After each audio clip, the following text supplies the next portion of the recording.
UPSC prelims exam ನಲ್ಲಿ ತುಂಬಾ difficult ಆಗಿರುವಂತ ಪ್ರಶ್ನೆ ಅಥವಾ ಅನ್ನೋನ್ ಪ್ರಶ್ನೆಯನ್ನ ಹೇಗೆ ಸಾಲ್ವ್ ಮಾಡೋದನ್ನ ಹೇಳ್ಕೊಡ್ತೀನಿ.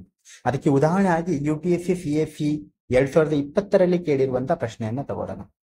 ಇಲ್ಲಿ ನೋಡಿ, ಟ್ರಿಕ್ಸ್ ಅನ್ನ ಅಪ್ಲೈ ಮಾಡಬೇಕಾದ್ರೆ ನಾವು ಲಾಸ್ಟ್ ರೆಸಾರ್ಟ್ ಆಗಿ ಅಪ್ಲೈ ಮಾಡಬೇಕು. ಅಂದ್ರೆ ಫಸ್ಟ್ ನಾವು ಕಂಟೆಂಟ್ ವೈಸ್ ಮೇಲೆ ಸಾಲ್ವ್ ಅನ್ನ ಮಾಡಬೇಕು. ಅದಾದ ನಂತರ ಪ್ರಿನ್ಸಿಪಲ್ ಅಥವಾ ಲಾಜಿಕ್ಸ್ ಅನ್ನ ಯೂಸ್ ಮಾಡಬೇಕು.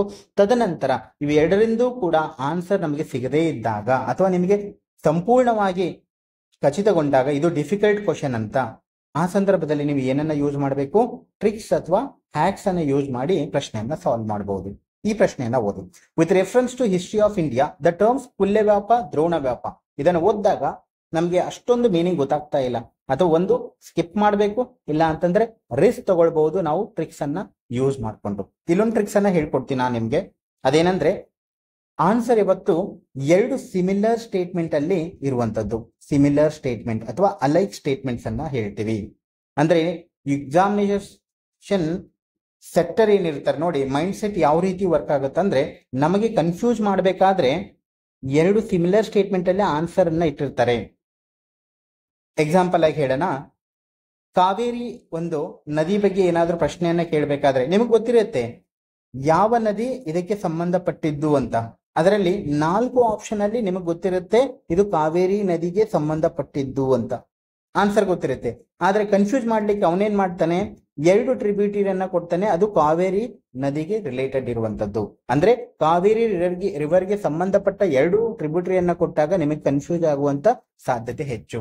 ಅದೇ ಲಾಜಿಕ್ ಅನ್ನ, ಅದೇ ಒಂದು ಮೈಂಡ್ ಸೆಟ್ ಅನ್ನ ಇಲ್ಲಿ ಅಪ್ಲೈ ಮಾಡ್ತಾನೆ. ಅದೇನಂದ್ರೆ, ಆನ್ಸರ್ ಇರುವಂತದ್ದು 2 ಸಿಮಿಲರ್ ಸ್ಟೇಟ್ಮೆಂಟ್ ಗಳಲ್ಲಿ. ಈ ಪ್ರಶ್ನೆಗೆ ಉತ್ತರವನ್ನ ನಾವು ನೋಡೋಣ.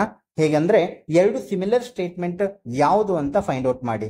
ಒಂದು ಆಪ್ಷನ್ ಎ ಏನನ್ನ ಹೇಳ್ತಾ ಇದೆ, measurement of land. Option B ಹೇಳ್ತಾ ಇದೆ coins of different monetary value. Option C classification of urban land. Option D religious rituals. ಇಲ್ಲಿ 2 ಸಿಮಿಲರ್ ಸ್ಟೇಟ್ಮೆಂಟ್ ಯಾವುದು? ಆಪ್ಷನ್ ಎ ಮತ್ತು ಆಪ್ಷನ್ ಸಿ. ಅಂದ್ರೆ ಆನ್ಸರ್ ಏನಿರಬೇಕು? ನಮ್ಮ ಟ್ರಿಕ್ ಪ್ರಕಾರ 2 ಸಿಮಿಲರ್ ಸ್ಟೇಟ್ಮೆಂಟ್ ಗಳಲ್ಲಿ ಆನ್ಸರ್ ಇರಬೇಕು. ಒಂದು ಮೆಜರ್ಮೆಂಟ್ ಆಫ್ ಲ್ಯಾಂಡ್, ಎರಡನೇದ್ದು ಕ್ಲಾಸಿಫಿಕೇಶನ್ ಆಫ್ ಅರ್ಬನ್ ಲ್ಯಾಂಡ್. ಇದಾದ ನಂತರ ಯಾವ ರೀತಿ ಆನ್ಸರ್ ಅನ್ನ ಫೈಂಡ್ ಔಟ್ ಮಾಡಬೇಕು?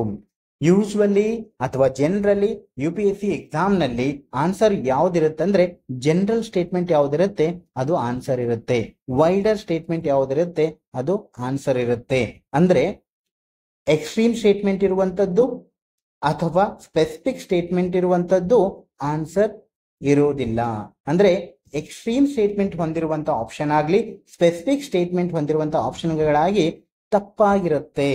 ಅದೇ ಆಪ್ಷನ್ಗಳಲ್ಲಿರುವಂತಹ ಸ್ಟೇಟ್ಮೆಂಟ್ ಜನರಲ್ ಆಗಿದ್ರೆ ಅಥವಾ ವೈಡರ್ ಆಗಿದ್ರೆ ಅದು ಆನ್ಸರ್ ಆಗಿರುತ್ತೆ. ಈಗ ನೋಡಿ, ಆಪ್ಷನ್ ಎ ಮತ್ತು ಆಪ್ಷನ್ ಸಿ ಕಂಪೇರ್ ಮಾಡಿ.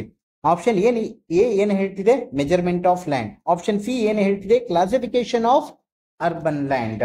ಇದರಲ್ಲಿ ಸ್ಪೆಸಿಫಿಕ್ ಯಾವುದು? Urban land. ಇದು ಓವರ್ ಆಲ್ ಲ್ಯಾಂಡ್ ಬಗ್ಗೆ ಮಾತಾಡ್ತಾ ಇದೆ. ಆದ್ರೆ ಆಪ್ಷನ್ ಸಿ ಅರ್ಬನ್ ಲ್ಯಾಂಡ್ ಬಗ್ಗೆ ಮಾತಾಡ್ತಾ ಇದೆ.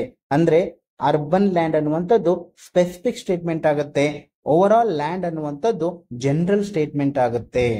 ಸೊ ಆನ್ಸರ್ ಯಾವುದು ಈ ಒಂದು ಪ್ರಶ್ನೆಗೆ? ಕುಲ್ಯವ್ಯಾಪ ಅಥವಾ ದ್ರೋಣವ್ಯಾಪ ಅನ್ನುವಂಥದ್ದು ಯಾವುದನ್ನ ಡಿನೋಟ್ ಮಾಡ್ತಾ ಇದೆ? Option A, that is measurement of land.